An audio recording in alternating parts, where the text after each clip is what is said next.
programang ito ay rated SPG. Striktong patnubay at gabay ng magulang ang kailangan. Maaaring may masiselang tema, lengguwahe, karahasan, sexual, horror o droga na hindi angkop sa mga... Kailangan ko maging matapang para sa Yolo.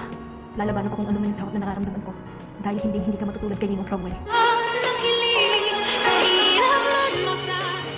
Narito na nga ang ating pag-aabangan bukas, Martes, sa Abot Kamay na Pangarap. Sa wakas ay natagpuan na nga dito ni Annalyn Santos itong kanyang lolo Pepe at hindi niya nga inasahan. Nang kapain nga dito ni Annalyn ang pulso ni Don Pepe ay laking gulat nito ng buhay pa nga. At dali-dali naman na sinabi dito ni Annalyn na kinakailangan daw nilang dalhin ito sa East Ridge at tinawagan niya itong kanyang ama na si RJ at ipinaalam na natagpuan na daw niya itong kanyang lolo at nahulog nga daw ito sa bangin. At dali-dali naman nagtungo itong sina Giselle at RJ sa East Ridge Hospital kung saan ay dumating na nga itong si Don Pepe. At dito nga nagsuggest itong si Carlos kung ano ang dapat gawin. Subalit ay sumingit naman itong si Annalyn at siya ang nakakaalam kung ano ang dapat gawin dito sa kanyang lolo Pepe. At hindi na nga siya mapipigilan dahil gagawin lahat ni Annalyn upang mailigtas lamang itong kanyang lolo at hindi matulad dito kay Ninong Cromwell. At kinakailangan lalabanan dito ni Annalyn ang kanyang takot upang mailigtas lamang itong kanyang lolo. Dahil nakasalalay na nga ngayon kay Don Pepe ang buong katotohanan na magsasabi na itong si Zoe ay hindi tunay na anak dito ni RJ at si Carlos ang tunay na ama nito. Kaya naman agad na tinawagan din dito ni RJ itong si Zoe at ipinaalam na natagpuan na nga itong si Don Pepe. At dito naman na tila nagbigla itong si Zoe. At dito rin na natakot na baka mabuhay ito at masabi kung ano ang buong katotohanan at kung ano ang nangyari.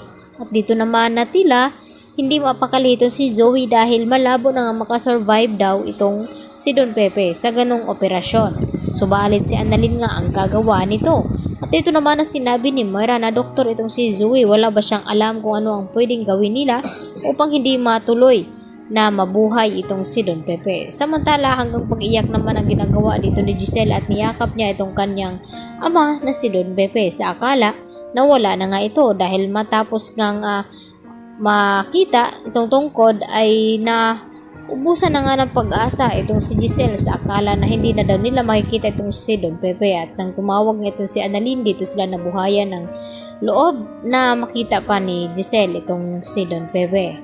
At dito naman nasawi itong si Balahadya dahil nang laban nga ito sa mga pulis at hindi nga nasabi kung kasabwat nga ba niya itong si Moira. Subalit malakas pa rin ang kutob dito ni Doc RJ na itong si Moira pa rin ang mastermind sa nangyaring kidnapping dahil nawawala pa nga ngayon itong pera kung nasaan at dahil nakatakas pa nga itong mga kasabwat ni Balahadya.